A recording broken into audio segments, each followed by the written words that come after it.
மறுபடியும் பழைய கதை தான். ஈஸ்வரிக்கு அதிர்ச்சி கொடுத்த கோபி. ஸோ இந்த மாதிரி இன்னைக்கான பாக்கியலட்சுமி சீரியலில் கடைசியில் நடந்த ட்விஸ்ட்டு அண்ட் என்னென்ன விஷயங்கள் நடந்துச்சு அப்படிங்கிறத பார்க்கலாம். ஸோ அந்த வகையில் கோபி மறுபடியும் ஈஸ்வரி கிட்ட வந்து பேசுகிறாரு. அப்போது தன் மேலே எந்த தப்பும் இல்லை, நீங்கள் தான் எனக்கு பெரிய தண்டனை கொடுத்துருக்கீங்க அப்படிங்கிற மாதிரி கோபி பார்த்தீங்கன்னா ஈஸ்வரி கிட்ட சண்டை போடுறாரு. ஸோ அந்த வகையில் இந்த எபிசோடோட ஆரம்பத்தில் எழிலோட வீட்டுக்கு செழியன் பார்த்தீங்கன்னா வந்திருக்கிறாரு. செழியனை பார்த்ததும் எழில் ரொம்பவே சந்தோஷப்பட்டு அதுக்கப்புறமா எல்லாரும் சேர்ந்து பிரியாணி சாப்பிட்றாங்க. அப்போது செழியன் எழிலை நினச்சி பெருமையாக இருக்கிறதா சொல்கிறாரு. வீட்டில் உனக்கு பிடிக்காத விஷயம் நடந்தப்போ நீ யார் மேலேயும் எந்த குறையும் சொல்லாமல் வீட்டை விட்டு வந்திருக்கிற. ஸோ உன்னோட கனவுகளை நீ ஜெயிச்சுட்டு இனி மறுபடியும் சீக்கிரமாக நம்ம வீட்டுக்கு வரணும் அப்படிங்கிற மாதிரி பேசிக்கிட்டு இருக்கிறாரு. அதோட வீட்டுக்கு தேவையான டிவி அண்ட் ஒரு சில பொருட்கள் எல்லாத்தையுமே எழில் வந்துட்டு எழிலுக்காக செழியன் பார்த்தீங்கன்னா வாங்கி கொடுத்துருக்கிறாரு. அப்போது எல்லாருமே பேசிக்கிட்டு இருக்கிற நேரத்தில் கோபியும் அங்கே வராரு. கோபியை பார்த்து தான் எழிலோட முகம் மாறுது. அதுக்கப்புறமா எழில்கிட்ட கோபி உன்னோட அம்மா தான் உன்னை வெளியே அனுப்பிட்டா, அந்த வீட்டை அவரோட பேருக்கு மாற்றுறதுக்காகத்தான் உன்னை பிளான் பண்ணி வெளியே அனுப்பிட்டா இந்த மாதிரி சொல்ல எழில் கோபப்பட்டதும் சரி விடு, நான் இதுக்கு மேலே இதை பற்றி பேசலை அப்படிங்கிற மாதிரி ஜகா வாங்குறாரு.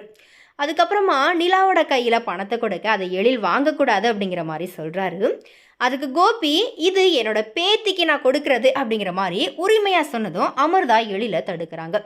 அது தொடர்ந்து பாக்கியாவோட வீட்டில் எல்லாருமே கிச்சனில் நின்று பேசிக்கிட்டு இருக்கிறாங்க. அப்போது செல்வி செல்ஃபோனில் சூப்பர் சிங்கர் நிகழ்ச்சி பார்த்துக்கிட்டு இருக்கிறாங்க. அதில் வெற்றி பெற்ற பாடகி பற்றி எல்லாருமே பேசிக்கிட்டு இருக்கிறாங்க. அதுக்கு பாக்கியா ஒரு பிள்ளை வெற்றி பெற்றா பெற்றோர்கள் எல்லாருமே ரொம்பவே சந்தோஷப்படுவாங்க. இதுவரை பேசாமல் இருந்த சொந்தங்கள் எல்லாருமே இப்போ வந்து பேசுகிறதா சொல்லிக்கிட்டு இருக்கிறாங்க. அந்த நேரத்தில் இனியாவுக்கு ஒரு ஐடியா தோணுது. நான் தாத்தா சொன்னது போல் எதனா சாதிக்கணும் அப்படிங்கிற மாதிரியான நினைப்பில் இருந்திருக்கேன். இப்போது சூப்பர் சிங்கர் நிகழ்ச்சியில் பாடி ஜெயிக்க போகிறேன் அப்படிங்கிற மாதிரி சொல்ல எல்லாருமே அதிர்ச்சி ஆகுறாங்க. அதை கேட்டு எல்லாரும் விழுந்தும் சிரிக்கிறாங்க. அதுக்கப்புறமா ஜெனி பாடி காட்டு அப்படிங்கிற மாதிரி சொல்ல இனியா பாடின பாடலை கேட்டு எல்லாருமே சிரிச்சுக்கிட்டு இருக்கிறாங்க.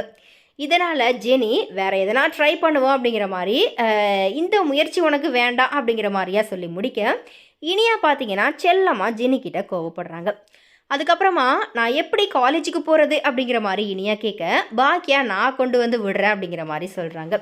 செழியன் நான் கொண்டு விடுறேன் அப்படிங்கிற மாதிரி சொல்ல எதுவும் வேண்டாம் நானே கொண்டு போய் விடுறேன் அப்படிங்கிற மாதிரி ஈஸ்வரி பார்த்தீங்கன்னா இனியாவை கூட்டிக்கிட்டு வீட்டு வாசலுக்கு வராங்க. அப்போது அந்த பக்கமாக வந்த கோபி இனியாவை தான் கூட வருமாறு கூப்பிடுறாரு. அதுக்கு ஈஸ்வரி கோவப்படுறாங்க. உடனே இனியா பாட்டி வீட்டுக்குள்ளே இருக்கிறதுக்கு கஷ்டமாக இருக்கும், அதனால் அவங்க வெளியே வரட்டும், நான் ஆட்டோலேயே போகிறேன் அப்படிங்கிற மாதிரி சொல்கிறாங்க.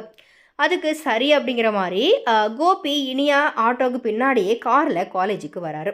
அங்கே வந்து ஈஸ்வரி கிட்ட மனசுன்னு வந்து பேசுகிறாரு. அம்மா நீங்கள் ஜெயிலுக்கு போனது எனக்கு தெரியாமல் நடந்த ஒரு விஷயம், அதுக்காக என்னை இவ்வளோ நீங்கள் கேவலப்படுத்திட்டீங்க. நான் உங்களை ஜெயிலுக்கு அனுப்புவேன் அப்படிங்கிற மாதிரி நீங்கள் நினைக்கிறீங்களா? நான் உங்களுக்காக எவ்வளவோ பண்ணியிருக்கேமா, அதெல்லாம் உங்களுக்கு கண்ணுக்கு தெரியாதா?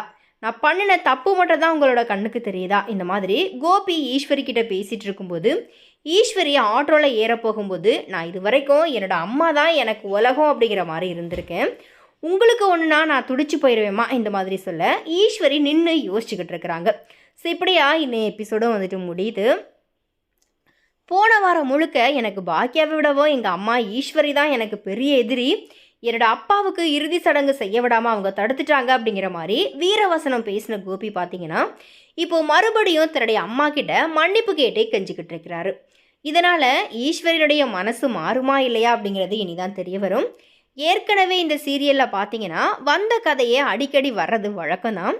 இப்போது மறுபடியும் பார்த்தீங்கன்னா இதே மாதிரியான பழைய கதை தான் ஆரம்பிச்சிருக்குது. ஸோ இனி இது குறித்து உங்களுடைய கருத்துக்களை மறக்காம கமெண்ட்டில் ஷேர் பண்ணுங்கள்.